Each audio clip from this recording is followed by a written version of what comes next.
This is a Wild Age Production podcast.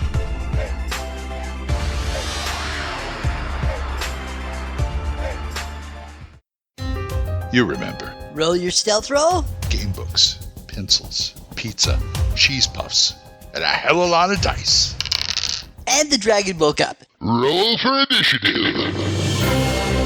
This is the Roll for Initiative podcast, where 1E is the place to be. The Roll for Initiative podcast. I am DM Vince, sitting with Matt. Hello, everyone. And Nick. Hello. We're back for another episode of the wonderful world of Roll for Initiative, broadcasting live from our Crystal Castle in Greyhawk. Is that like Wonderful World of that other place? Yes. We're always broadcasting from our Crystal Castle because that's where we live now. So Because it's beautiful. it's a wonderful castle. It is. So what do you We're guys... very transparent about where we live. Yes, and you can actually see inside the castle. And Nick, we see where you stash those porno magazines. I don't care. I'm not stashed.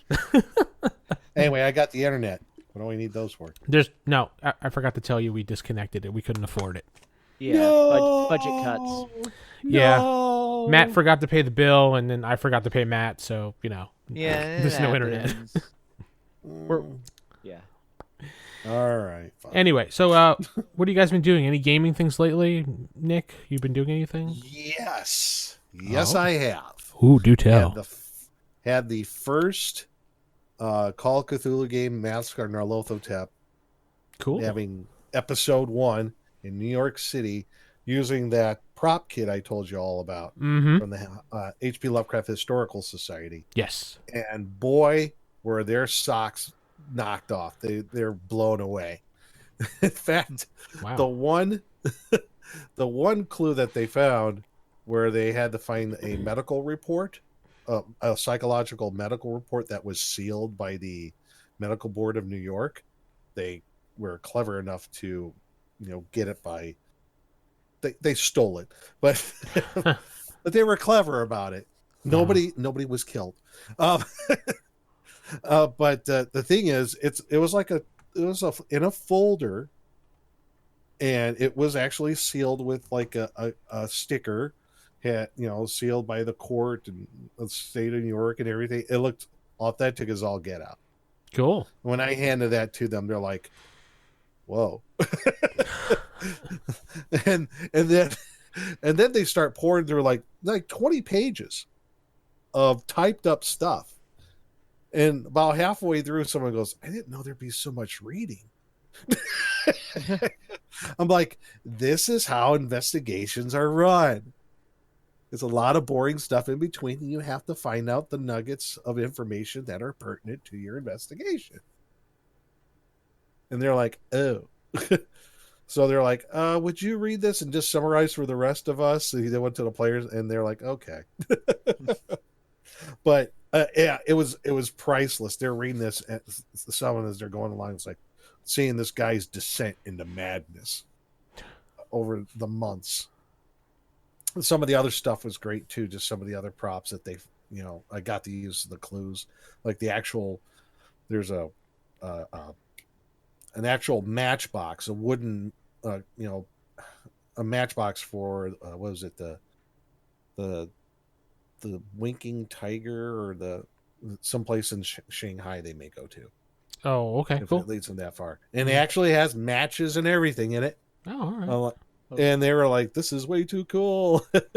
So really excited about it. They've done some preliminary investigation and actually gotten a bit of a fight. Yes, they do have a Tommy gun. Too much to my chagrin. Oh. But you know what? That's not going to save you from everything. No, definitely not. Humans are squishy. But other things not so much. Yeah. Cool. Well, as long as you're having a good time. How about you? What's going on with you in the gaming world? Well, we have, I think by the time this comes out, we probably concluded our Marvel campaign. After about a little over a year and a half, we're finally ending that. We're ending that campaign. Wow. And you actually can listen to that at rollhigherdie.com. That's the other website that I use for my actual plays. And we have moved on to playing 2 other games as opposed to just the one game. We are playing a Ghostbusters game. Nice. You can listen to that as well. It's called Ghostbusters Ready to Believe. And we also started something that you would love, Nick, Star Wars. Hey, Star Wars, nothing Yeah. but Star Wars. Star Wars Fall. Cantina Bar Wars. Star Wars Fall of the Order. We're using Star Wars 1E rules. The actual class. West End game. Right? Yeah, West End game Star Wars. Yeah. Yes, nice. Classic Adventures book we're using that was done by the Re-Up team. Nice. So we're using those rules for our base for that. And we just kind of started. We got about 5 or 6 episodes right now. So it's a lot of fun. God, those rules are so much fun. Aren't they perfect to get the whole thematic feel of the movies and everything? It's just so good. So well done. It's relatively easy. We kind of knocked it down further to more of a just roll to see if you beat the modifier type thing. Mm-hmm. And we're not going into all the fancy rules and everything like that, but we're just trying to have a fun time and just entertain ourselves and anyone who listens. But but it's such a great gateway game for people who've never role played before. Everybody knows Star Wars in one form or another. I would say 3/4 of my group have not ever touched this edition of Star Wars. Yeah. Or even heard of it, to be that matter. Right. But I mean, talk with people who never did RPGs before at all. It's a great way to introduce it because it's just D6. Yeah, just a couple D6s and roll the dice. And there you go. They're also having a blast in Ghostbusters because of the whole ghost die thing and how that screws everything up. And that's another West End game, wasn't it? Yeah, it's even simpler than Star Wars, to be honest. I think wasn't that the game that started it all? It's Ghostbusters? Mm-hmm. Yeah. Yeah. And if you go back in our archives, we actually talked about that in way back in the day. Let's go into the Wayback Machine of RFI. Yes.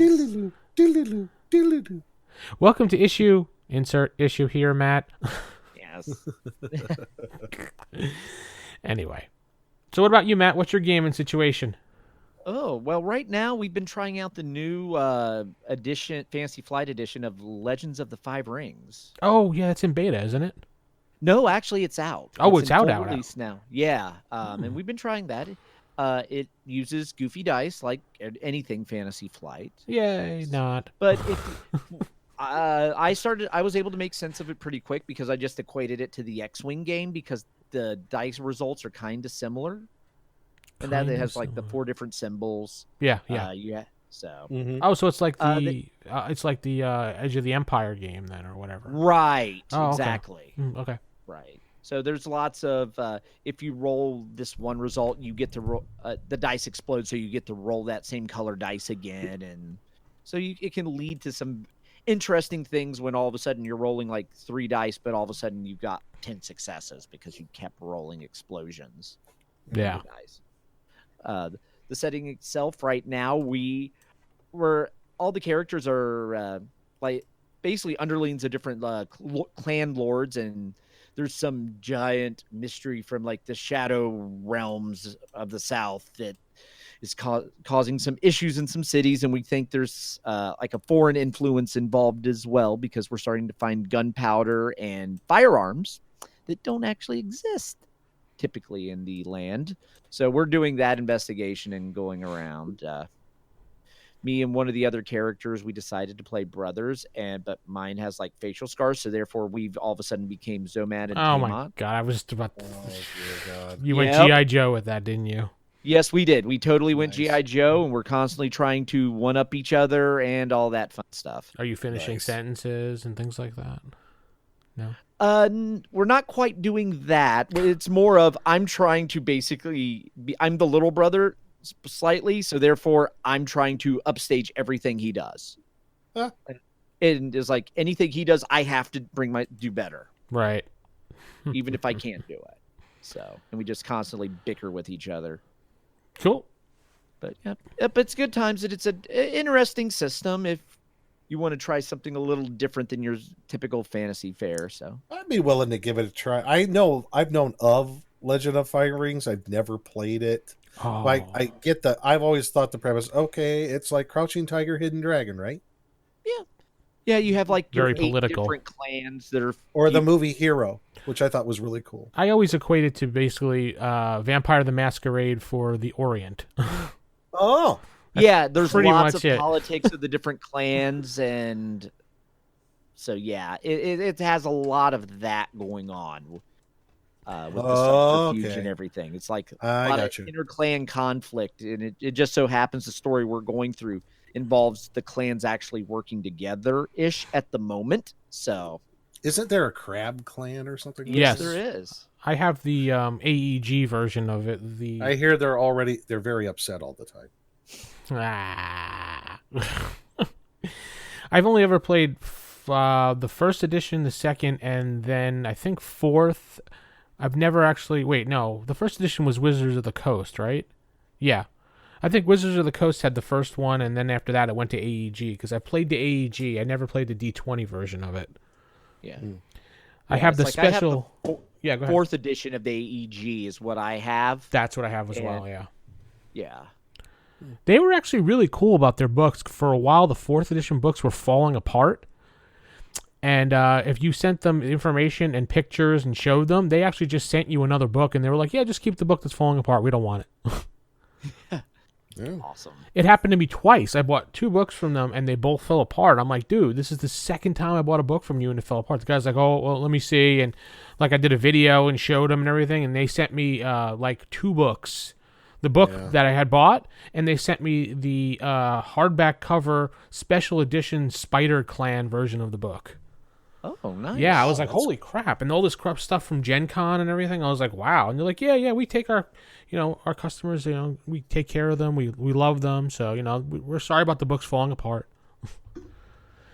And then they went and sold the license or whatever, dropped the Yeah, license. I got my Call of Cthulhu hardback 6 editions like that. The first 20 or 30 pages are falling out Mm.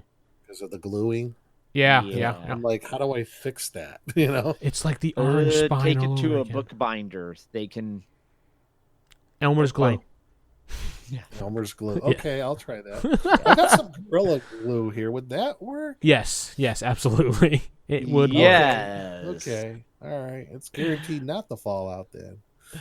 Can't guarantee what it'll do to your pages. Yeah. They'll stick there. Yeah, I know it's a special type of glue. It's just, I Right. guess I'll have to look up bookbinder on Google locally and see who's there. Find a horse and get. Oh, sorry. And then they may, depending on it, they might be able. Depends on, is it like a saddle? Is the pages like saddle stitched into sections and then glued to the back? That I don't know. It looks like Okay. it's entire gluing. Welcome to. Okay, so because sometimes you'll see books where there's There's no saddle stitching as far as I can tell. Oh my God! there's- Stop. the books are. Yeah, Welcome to Bookbinding 101 with your host Matt.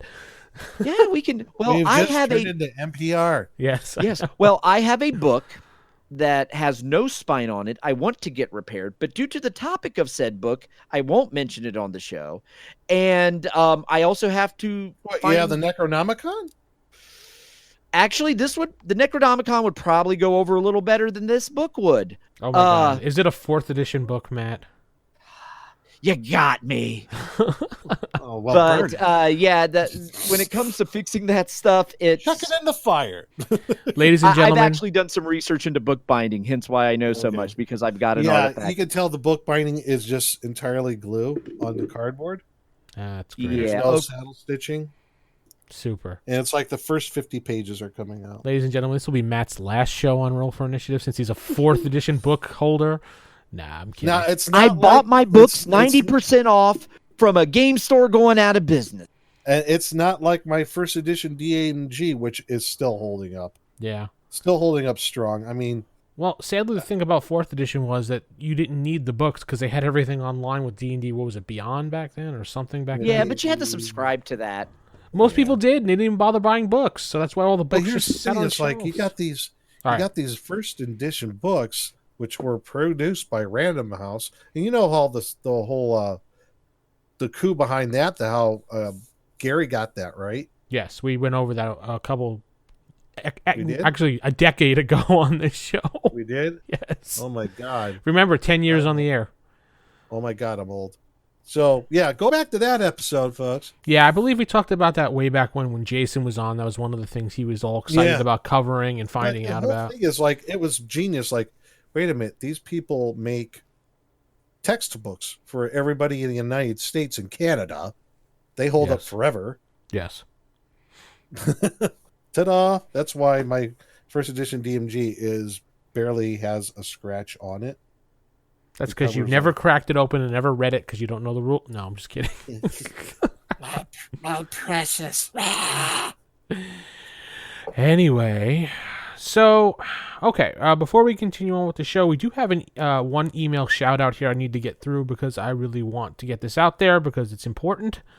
I got an email from Goblin's Henchman, excuse me, and he has a pay what you want, or pay what you will, I guess it's called, from on Drive-Thru RPG called 1988 Dungeon.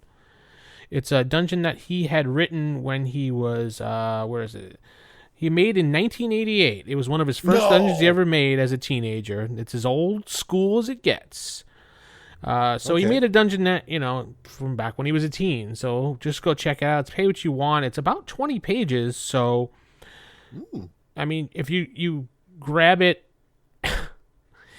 trying not to read Matt's comments in chat, but it's a pay what you want. So you can pay $0 for it. But if you really want to support a small independent author or an indie author, It's just a book. yeah, just buy it for like $1, or if you get it for $0. My policy is if you're not sure about it, pick it up for $0, and if you get something out of it or enjoy it, go back and buy it again with a price there, or donate to the person's website and tell them that I grabbed your book for $0 and I wasn't sure, but I really liked it, so here's like $5. Well, I'll say Magnificent Bastard, read your damn book. Just like Patton. I'm Matt. Derailed. But I totally agree with Vince. It's the whole value for value model. If You're someone right, puts yeah. out something and you like it and enjoy it, it's send them a few bucks. It's far better. It's far better than listening to droning commercials and all the other like native ads and crap that goes on right now. This way you can actually contribute directly to a creator and show your appreciation for their content, as opposed to you being the content when someone sells your eyeballs or your ears to their advertisers. Yes, exactly. So, do you guys notice since RPG Now and Drive-Thru decided they're only going to have one site, that Drive-Thru is incredibly slow now these days? Yes. Every Actually, time I go to it, it's like hardly go to it crawls. anymore. Yeah, it always crawls every time I go to it. Whatever they did screwed up things, but I'm sure they'll fix it eventually. One would hope. One would hope so they can get their sales again. And Yeah. I can't stop laughing. Beer helps. I know that. No, beer does not help stop laughing, dude. Beer only increases laughing. It does. Well, then I'm doomed. Yeah, you're On my- doomed for life. On my second one, what can I say? Ladies and gentlemen, Nick has a drinking problem. I know. I could get the freaking bottle to my mouth. I got it all worked out, man. Do we need an intervention? No, I know how to get the beer bottle to my mouth. Cue the intervention there's no music. problem. Matt, get us that intervention music. Let's go. Dun, dun, dun. RFI, the after school special. Yes. I have a drinking problem. Funk. Ow. I missed my mouth. It took me years to figure out that joke on the movie Airplane when he meant he had a drinking problem. Really? He kept on missing his mouth with the water and then the cup of water. And I'm like, I don't get it. And it took me like years. I'm like, oh, I see what you did there. That's clever. What? Let's get on to what we're going to talk about today. Let's get on to our topic before we totally derail the show. So this week we're going to talk a little bit about something that's in the DMG on page 116, the fabrication of magical items or magic items, including potions and scrolls. Yeah, and that potion scrolls. Fabricating magic items are other magic items out of the DMG. Like miscellaneous magic, swords, Yeah. and non-standard magic items. The one thing I do want to note is that you cannot enslave a magic user or charm them to make an item for you. So I like how they... Well, that puts a damper on things. I like how it says here that if a player character happens to do that, you let them spend the money and the time and be like, no, it doesn't work. Just screw with them. That is... I'm enslaved. Not working. No. I like how Gary's just like, you know what? Just screw with them. Just tell him, yeah, sure, yeah, spend the money, yeah. Sure. Oh, yeah, you check in. He's doing it right now. Oh, yeah, it's working really well. The check's in the mail. Last day. Oh, I'm sorry to let you know it has failed. Oh, It failed. Wah. You fired. You fired. It failed. Sorry. But yeah, I think that's kind of weird because a lot of fantasy stories revolve around magic users being enslaved to make magical items. So I wonder why he kind of Stuck in some big tower somewhere, Yeah. right? It's called he didn't want players enslaving a bunch of magic users, like low-level ones, threatening their lives, and basically becoming the Foxconn of magic items. Foxconn. Because somewhere that would happen. They'd be just cranking out crappy magic items, mass-produced, flooding markets, destroying economies. They'd be the Taiwan of magic items. Okay, Oh my got it. God, no. And really, it's as I read the rules, I'm like, they really don't want you making magic items by the rules as they're No. written. Hey, It's okay, like- people, No. we need to crank out 500 sword plus ones a week. Go. There is this method that is listed here for magic users doing magic user item type things, and clerics doing clerical things only, and druids doing. It's just like, what? It's just like.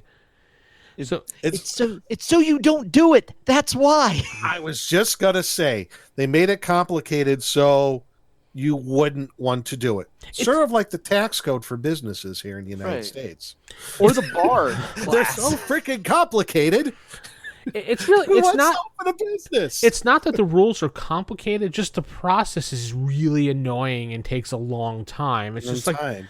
no one's going to do this in game, and chances are that if a DM's going to make a player sit there in game time, days upon days, to do these things of roles and meditate and everything, they're not going to want to play anymore. So Right, because all they're doing is spending their game time making magic items, or a magic item, because it could take weeks, if not months, yeah, to make something. And then And if they we're not- botch it, Yeah, and they botch it. Oh well. yeah, because then you have to make You're after shit out of luck. after you get that enchantment spell and get it rolling and done, and you do fulfill the time frame, you have to make a saving throw with your bonus, of course. Enchantment item and permanency. Yeah, and then They you have come to up with both of them. and then you have to pass your own saving throw versus magic. Otherwise, all the time's wasted and money's Yeah. wasted. You got to pass it or fail it. Kind of like that college course that you take for a joke, and it's a pass or a fail, and you realize you fail, and you're like, dope. You're like, damn it. Or like you take bowling and you fail or something. Yeah. There's one guy took bowling, he didn't even bother going, and he failed. He was like, "Why'd I fail?" I'm like, "Because you didn't show up. That's why." How do you fail that? Because he didn't show I up. didn't show up. you didn't roll balls, so therefore you fail. Whoa, now. It just, whoa, hey, well, let's keep everybody's balls out of this, okay? Yeah. But I also, the cleric and the druid method of you going to like the highest mountain and meditate and fast and everything, and there's Sing only Kumbaya. sing Kumbaya by the fire with your guitar or whatever, and there's a 1% chance cumulative per day that the empowered item desired will actually work. Wow. That enchantment, the John Denver, better work. Yeah. Well, if you wanted to take a 100-day vacation, you get that up to 100%. Yeah, but what DM is going to make a player? 100-day vacation. What are they working in France? Yes, they are. France. Okay. Yes. Yes. What person is going to take all that time in game? I mean, a DM's going to hand wave most of this stuff because they don't want to deal with it. I've never had a DM do any of this stuff with time frame. Have you Yeah. guys? I never have done it either. And if I were to handle this, if someone was really adamant on making a potion or a scroll, whatever it may be, this would be stuff that I would try to work out, particularly nowadays, thank God for the internet and email and texting and what have you. You could work this outside a game session. Imagine trying to do this prior to the internet. Yeah. Well, That's a lot of like, and people would be like, "You're eating up our time at the table, dude." Well, I mean, back when we didn't have the internet and we were doing things like that, I mean, I only played with my buddies like every day after school, but Right. and in school when we weren't supposed to, because we would actually hide our dice like next to our desk, and we'd be like, when the teacher wasn't paying attention, okay, so I attacked the monster now. I rolled a 15. What do I do? No, my God, you're kidding. You did that too? Yeah, I mean, one of our teachers was I remember it was our mechanical drawing class we were in, and we had those mechanical drawing architect desks, and we were sitting there. Yes. And my buddy had his dice out next to him, and he forgot to throw his jacket on it, and the teacher comes walking by, and he's like, "What is it? Why are your juju beads out on the desk? This is magical stuff. Go to the principal's office." These are actually polyhedrals, sir. They Yeah. actually have some geometric pattern that you might be interested in. He called them juju beads. I was just like, what? Juju beads. Oh no, you're gonna put a curse on him. Yeah, he sent this to the principal's office. The principal's like, well, what are you doing with juju beads? I'm like, dude, they're dice. And he looked at them, he went, oh, are you playing that Dungeons and Dragons thing? Maybe. We were like, yeah, we kind of were. He's like, well, I don't care if you play it, just don't play it during class when you're supposed to be paying attention. I was like, okay. And he let us go. Okay, cool. Yeah. But yeah, we used to do that. I mean, back then we would just meet up every day after school. That's what you had to do. If something like this, because if you're reading a book, depending on what you're working on, it's like 2.5, 3 pages of rules. If you're going to go buy the book, that you have to sift through and figure out, okay, this person's going to make a potion. They need to find, they need like enchanted item. They need this. They need a corresponding spell that relates to maybe what the potion's about. Yeah. And then maybe they need some other special materials to, like right here, potion of longevity. You need dragon's blood and treant sap or elf blood. Yeah. Yeah. It's probably just easier just to be like, why don't you just go buy it from somebody? Right. Yeah, or oil of etherealness. You need Shidu fat or a demon brain. It's just easier to just... This right there is just like a whole quest. Yeah. Right. And I'm now thinking, if you just think in your average module, Yeah. go through it and count up all the magic items and what it would take to actually construct them. How many man hours were spent just making the few magic items in a given module? There's some sweatshop on Orth, World of Greyhawk somewhere, that we don't know about, that is churning out magic items. Right. I mean, it has to. It's in our town, next to our castle. Right next to our castle, right there. We built a wall around it. Yep, built a wall around it. It's nice and safe. We keep a ball in there. It's all those workers. Bunch of freaking gnomes. Yeah. I'm surprised there's not an NPC class that actually... They're all tinker gnomes and gully dwarfs. Well, isn't there a Tinker Gnome class in Dragonlance, I believe, right? Yes, Tinker Gnomes is a race, yes. The Tinker Yes. It's funny, every game I've ever played, no matter what edition it was, and when anyone wanted to make a magical item, it was like, we need to find Tinker Gnomes. Well, yeah, but they have this thing about, making things overcomplicated, blowing things up. Oh, yeah, of course. Thereof. That trope was always there, yeah. Yes. But, I mean... I don't know anyone that's actually used this straight from the book ever. I've never used it myself. Most of my players either just went, I want to go buy it somewhere. And I've made them either A, dole out a hell of a lot of gold and platinum, or B, go on a quest to find the magical items, because that could give you a great adventure session, or even a campaign based on it, too. Yeah, you don't want to make the magic items so plentiful and common to where it seems mundane. But then again, you don't make it like impossible. No, there's a balance. I think there's a fine line. I think there's certain things you could simplify if you wanted to make a magic item like a potion or a scroll. It doesn't have to be that exactly arduous, I suppose. Right. But some of the other magic items, like if you want to make a rod of lordly might, I think that's going to be a little difficult. I have used that little chart under the potion on page, where the heck is that again? Page 119. Oh, 119. Yeah, the potion table there for when they're Oh, the mixing. miscability table? Yeah, when they're mixing their potions and trying to discover. I have used that once or twice just to see what the results were for fun. Sure. That's also used if you drink more than 2 potions at one time at a certain time. Mm-hmm. Yep. I love this potions. Yeah, I love this table. What do you mean it explodes? Yeah, it explodes in your stomach. And you die. And you die. No save. Get a new character sheet. Here you go. Here's a notepad with... Yes, there's your sign.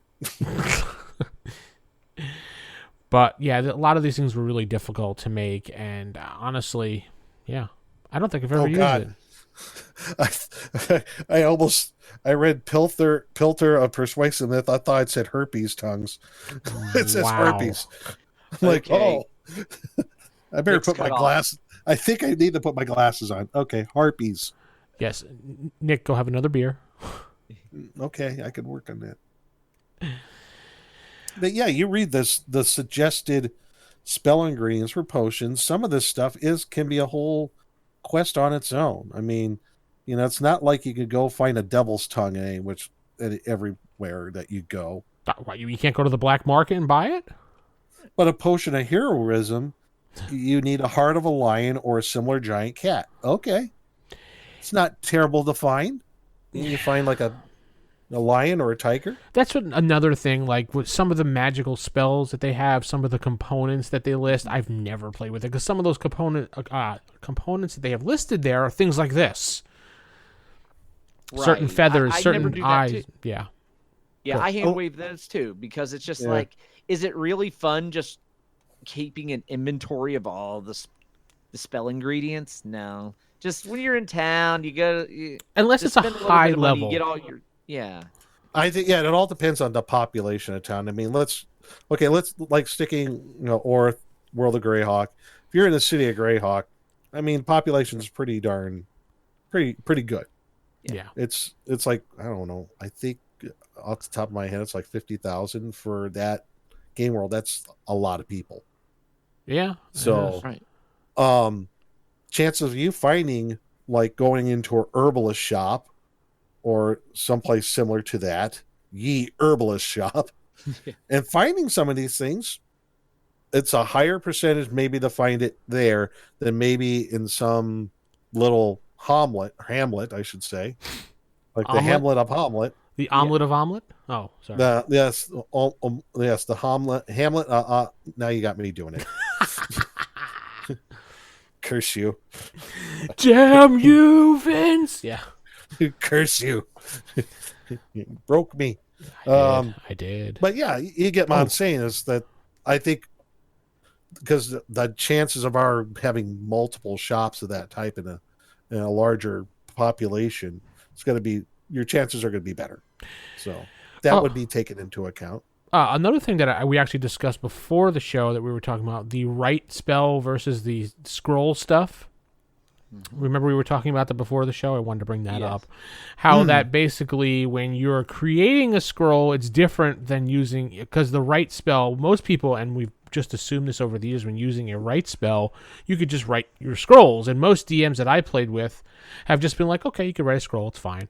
Just keep writing scrolls, fine. But technically, by the rules, you cannot do that. Writing a scroll... Unless you have a right spell. Right. The right spell allows you to write and inscribe inside your tome or your book that you're going to use for the magical spells that you find. If you want to write it on a scroll, it's just references to help you remember it so you can read it when you're, if you memorize your spell, how you take scrib notes or something like that. Like, I think that's what you were saying before, Nick, kind of like a scrib note thing. Yeah, and I've always kind of hand-waved it too. I always thought, why do I need to write and read magic? Oh, well, I guess it makes sense, but do we really want to take up a couple spell slots for that? You know, And even with the write spell, there's a certain amount of time limit on it, and you can even fail writing it in there. It isn't an automatic thing whatsoever. that's where, as a magic user, when you get a ring of spells for Dory, guess what 2 spells you throw in there? Write and read magic. So you don't have to memorize them. Well, yeah, of course. So when you do stuff like that, writing scrolls, there you go. I've never actually used the saving throw for write spells at all. I've just kind of hand waved it because I didn't want to deal with Me it, to be too. honest. Because It's just easier to do. I mean, I'm sure there's a lot of people out there that love sticking by the book in every detail, and I'm just not one of those people. And nothing wrong with it Yeah. at all. I mean, I don't want And someone to think nothing that. wrong with it. If you like the verisimilitude, the internuances, now I'm starting to sound like Carl Sagan. Yes, you The are. billions upon rules in AD&D First Edition that you might want to use. Now, Christopher Walken, that whole sentence. No, Christopher Walken's like this. No, it's just yeah. Magic items, wow. Making them. It's crazy. It's nuts. It's just amazing. Does it need more cowbell, Chris? Needs more demon blood. Oh, That's what it demon needs. blood. Wow. Oh, so Demon blood. blood. You use demon blood to make a magical cowbell. So you always have enough cowbell. Wait, if That's you make, my entire intention is to make a demon. would it summon a demon cow? It's summon demon cattle. Wow, Demon cow. demon cow. That's pretty amazing. The song is Hell's Bells. No, What sorry. Bovine bub? Yeah, go continue your train of thought there. It's totally derailed. Never mind. Oh, Please, someone else continue. dead silence. Nobody remembers. Nobody remembers. I don't. But I'm in agreement with Vince. I hand wave this stuff, but again, if you want to, if you like the detail of it, I think it's a lot easier to execute nowadays that you can conduct most of this stuff out of the actual game session. I mean, you can conduct this through emails, texting, or whatever. Yeah, So I would think anything you can like delve into that. fabrication of magical items, including potions and scrolls, whatever, should be done out of game time on the side. Mhm. Like at the end of the session, maybe you could say to your DM and the party, we can all agree upon that we all do the following tasks, and then maybe like next session or through emails, you do some like rolls for the DM, and the DM can come up with a certain percentage. I've done things like that. Like I'm like, okay, well, while you were gone, while we were, between the 2 week session, because we play every 2 weeks, your magic user was working hard. Maybe we'll say a week past of time, unless we're like out in the middle of a jungle or something, or camping right before going into the main thing. If they went into town, like we ended like a town situation, okay, so a week went by, you were studying, you were following what the rules say in the book, give me a couple rolls of this or that, we'll see how you did. Done. Well, yeah. I mean, versus something like this out of the book here, like when they talk about ink used for scrolls. Right. Like here's it says an example of a formula for the ink required. This is just the ink, folks. Describe a protection from petrification spell as shown below. Mm-hmm. This is one example. 1 ounce of giant squid sepia. Oh, you can buy that at the general store. One basilisk guy. Definitely. Second shelf. 3 Yeah. Just to hop right down the frickin' Walgreens, right? Yeah. 3 cockatrice feathers. Excuse me, it's Walmart. 1 scruple. What's a scruple? It's a small little tiny. I have no idea. 1 scruple of venom from a Medusa's snakes. Matt, why don't you Google Foo Scrupple? 1 large peridot powdered. Oh. 1 medium topaz powdered. Okay. 2 drams of holy water and 6 pumpkin seeds. And it goes on from there. Oh. Harvest the pumpkins in the dark of the moon and dry the seeds over a slow fire of sandalwood and horse dung. Ew. Select 3 perfect ones and grind them into a coarse meal, husk and all. Boil the basilisk eye and cockatrice feathers for exactly 5 minutes. In a saline solution, drain and place in a jar. Yes. And a scruple is a unit of weight equal to 20 grains used by apothecaries. Thank you, Gary Gygax. And you know what I would do with this, Nick? I would be like, "Hey DM, this is what I do," and point to the point to the paragraph. But wait, there's more. Oh, sorry. Add the Medusa snake's venom and gem powders. Allow to stand for 24 hours, stirring occasionally. Pour off liquid into bottle. Add sepia and holy water. Mixing contents with a silver rod, stirring Windershins. Okay. Makes ink sufficient for one scroll. And at the end, Gordon Ramsay's going to say, "Where's the bloody mint sauce?" The risotto is burned. Well, after hearing that, Gordon Ramsay say, "You burnt the bloody pumpkin seeds." After hearing that, I now know what my next campaign is. A wizard comes up to you and recruits the entire party to go get the ingredients for his ink. And you know what? He doesn't tell them what it's for. Nope. And they do all this stuff for him. We've had 3 people die to bring all this. Oh, great. Grind, boil, blah, blah. What are you doing? I'm scribing my scroll. Yeah. Making ink. This Time right to make the ink. This list right here could be like 8 locations for the police are coming. Shh, be quiet. This could be 8 locations for adventures right here. This is 8 sessions. I know. At least, or Right. more. It's like, And your epic quest is we gotta make some ink. yeah. Is that But like they gotta make don't some know donuts? that. You Oh. just tell him to get all of this stuff for something that he needs to make. Gotta Right. make They the think And you're when they about to find save all the- the Yeah. and when they find all the ingredients, they bring it to him, and he's sitting there writing a scroll, and they're like, "What are you doing? writing a scroll. Writing a scroll? What? Yep.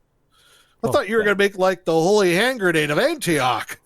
Right. What? Oh, that's your next quest. Speaking of which, Yeah. here's your next list. Yeah, here you go. There's your sign.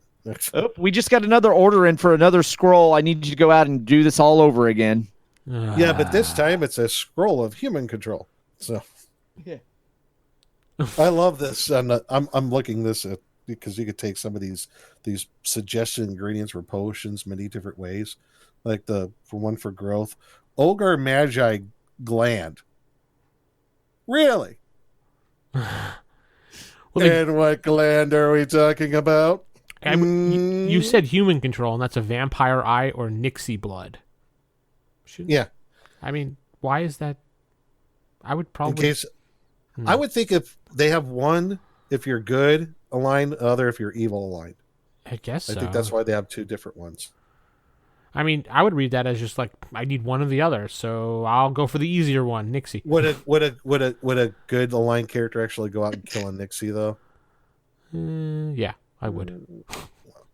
Well, then you're not very much of a good aligned character, are How you? how do you find the invisible stalker to get his ichor? Well, actually, no, that's a good mind exercise there. How would I do it? Tell me. Invisible stalker? I'd get a whole bunch of chalk dust. Yeah. If I knew the invisible stalker was around, just toss all this chalk dust in the air so I could at least make out the outline, kill it. But is he around? It's like the invisible swordsman from Three Amigos.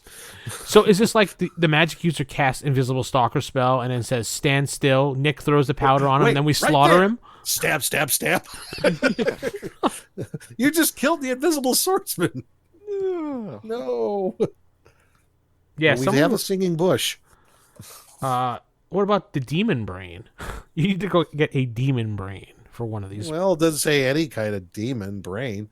You could get like a level, like a, what was it, like a an imp? type 1 demon, Vrock, Like an imp or or- something, or a mains demon. They Right. have a very small brain, but it's a brain nonetheless. Oh my God! You need to get Wolverine's blood. Oh, sorry, not that Wolverine. No, it is Okay that there. Wolverine. Okay You have there, to figure out how to no jump one's- head first. Yeah. Okay, bub, no one's getting my blood. That's what I'm going to tell you. Good luck trying to get him to, get blood. I mean, you can't scratch. No, he him. can bleed. Oh, that's right. He just can not bleed. for That's right. not for long. Yeah, that's true. Oh, we just got it. Oh, he just healed. Oh. He scratched. Fires- Oh, Fire elemental Flagsten? What the hell is that? I don't know. It sounds very. I don't know. It doesn't sound. Sounds like you just got phlegm in your throat. Yeah, Flagsten. Let's get that or salamander scales. Which is easier? Well, it's not the type of salamander you're thinking of. Oh, It's the fire elemental salamander. You know, the one that lives in fires and all that stuff. No, it just says salamander. It doesn't say fire elemental salamander. If you look at it. Technically, yes, that's what it says. Ha! This, you're not going to go down to your local pond, turn over a rock, and get a salamander. Not the right one. Ha ha. Ha-dee har har. I mean, look at potion of extra healing, troll blood, or hair of a saint. Possible only if a cleric compounds the potion. The saint part. Yeah. Yeah, well, Mind some of these flayer things are brain. weird, and I guess Gary wanted to make it really hard for people to do stuff, so And thank goodness for that. Yeah. he said, screw Yeah. you guys, you're not doing it, go buy it. Waste your gold. I'm going home. Right. It was like, you wanted rules to make stuff? Here you go. Have fun.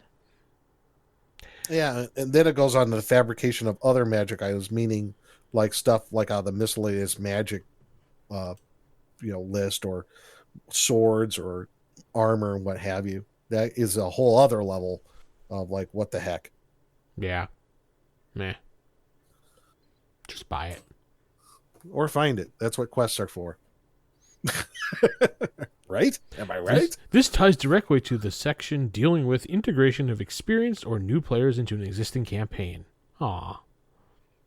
It does? That's what it says under the non-standard magic items. Oh, who wouldn't know? Yeah. Now you know. G.I. Joe. And knowing is half the battle. It's half the battle. Yo, Joe. G.I. Joe. Yeah. All right, cool. So tell us what you think about making up magical items in your campaign, the fabrication of them, the non-fabrication of them. Do you hand wave a lot of things? Do you make them actually go through this book on page 116 and stick by the rules? Or do you have Or is them, it a bunch of malarkey? Yeah, I mean, or do you do it in between campaigns? I mean, I know 5th edition does a lot of this stuff based upon rolls out of campaign type stuff. So it's not actually at the table, so because they don't want you spending time on things like this. And that's perfect. I could see why. I mean, understand, but how do you do it in your campaign? That's what I'm more interested in hearing what you do. We told you what we do and how we handle it.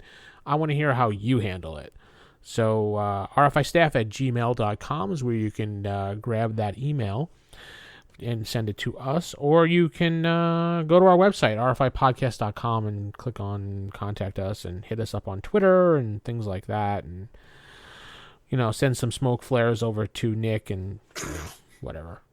I meant smoke signals, not flares. Smoke flare. There's people shooting Roman candles at my house. Thanks. Throwing flashbangs? Yeah, Yeah, then I'd have to go duck and cover my PTSD would get triggered. Thanks. yeah, we don't want that. Sorry about that, Nick. No, I'm kidding. I don't get triggered by a little wussy shit like that. Wow. It's just a flashbang.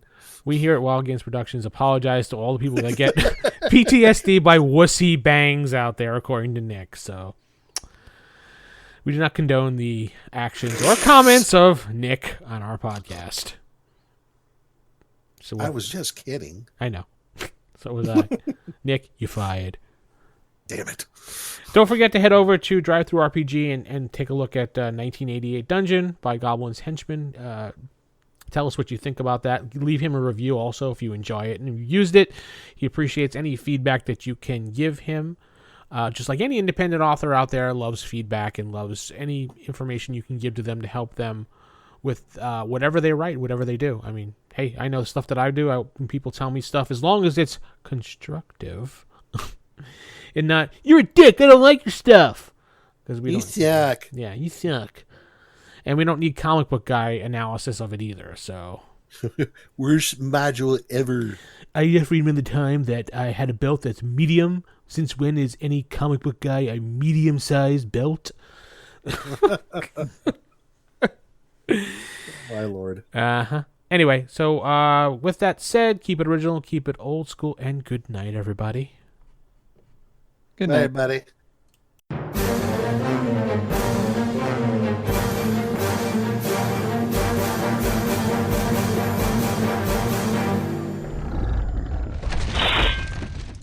Roll for initiative.